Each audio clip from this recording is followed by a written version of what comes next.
If I have to see another whiny soy boy bitchin' startup guy on TV whining and complaining about the startup ecosystem and the death of Silicon Valley Bank, what does it mean?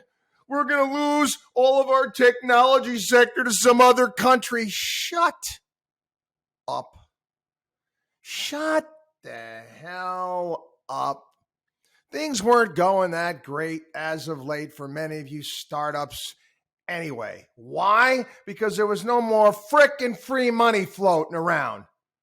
And gee whiz, we had to actually focus on results and profits. Oh, heavens to bet. The profits, making money? No way. No way. How about that?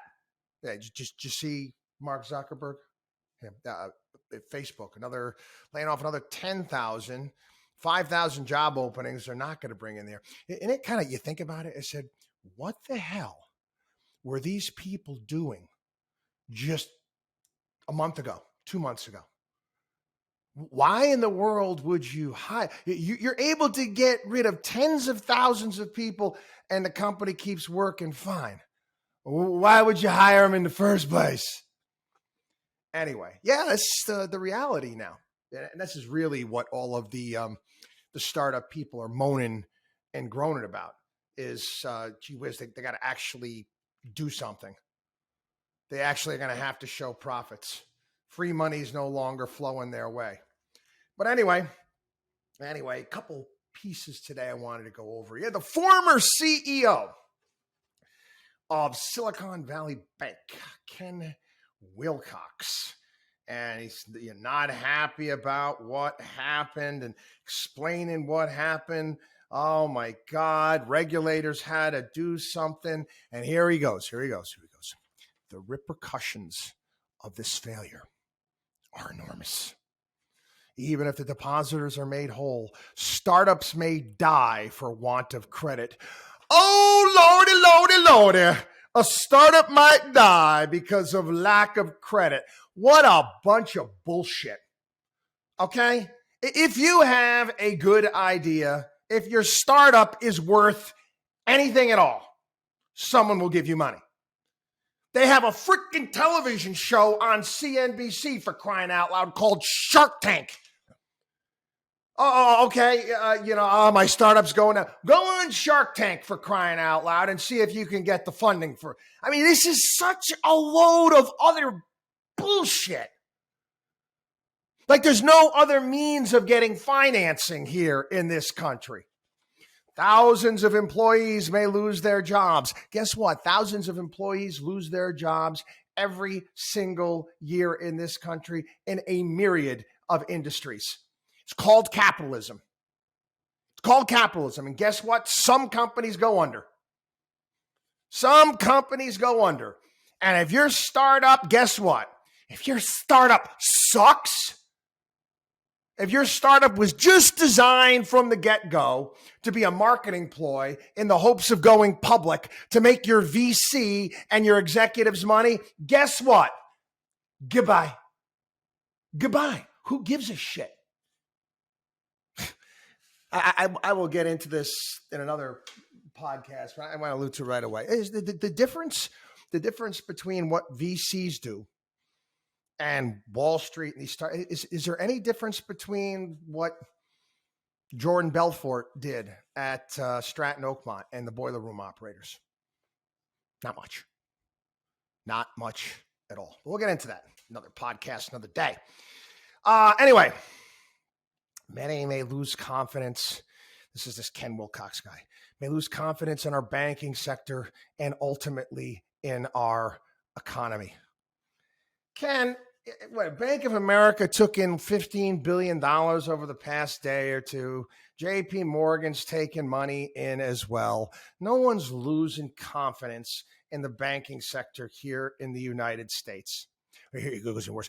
It may diminish America's technological preeminence and thus its position in the world. Horse shit, man. Dude, come on. Don't tell me you don't understand the concept of creative destruction. You fail because you got it wrong. Again, Gordon Gekko, that shit. Either you get it right or you get eliminated. You got it wrong. Someone will fill the void.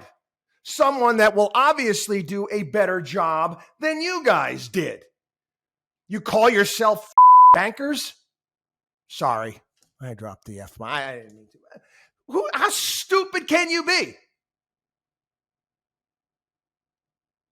How stupid can you be? Loading up on long duration treasuries in the midst of a Federal Reserve in a hiking cycle.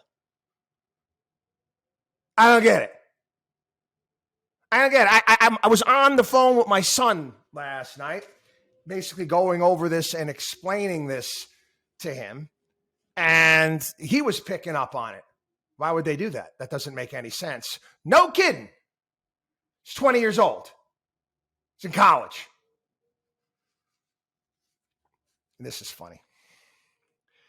It's important to be clear that the cause of SVB's implosion, for 40 years, the bank has supported tech companies making loans that fuel innovation.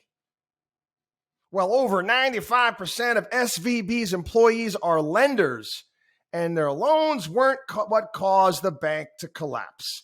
What brought about its downfall was bad decisions about what to do with excess deposits. Yeah, it's called banking. You're our bank, right? You're a bank. I like this. By Sunday, 300 venture capitalists had signed a petition saying they would welcome SVB back into the market and bank with it again. Of course they would. Ching. It's nothing but money. What are you talking about? This is part of their business, for crying out loud. Find startup, throw money at startup, market startup as best you possibly can.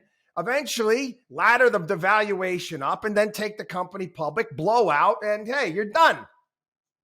That's their business. They don't give a crap about the long-term prospects of these startups. You think venture capitalists give a damn? No way. Anyway, there's another one as well. This, I don't know what paper. I mean, this might have been the Post, something like that. I don't know. Maybe it was a journal. Who knows?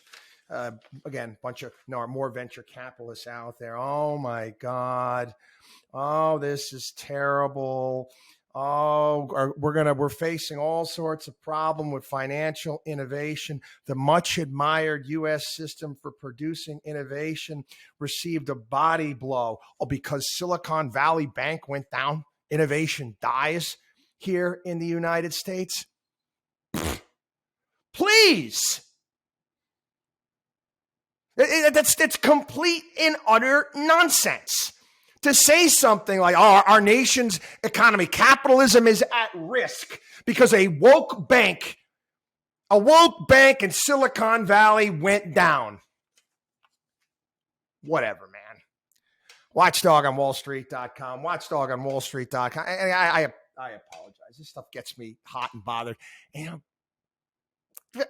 trying not to swear, one of the things I gave up for Lent, and I did during this program. Sorry about that. WatchDog on WallStreet.com. We'll see you.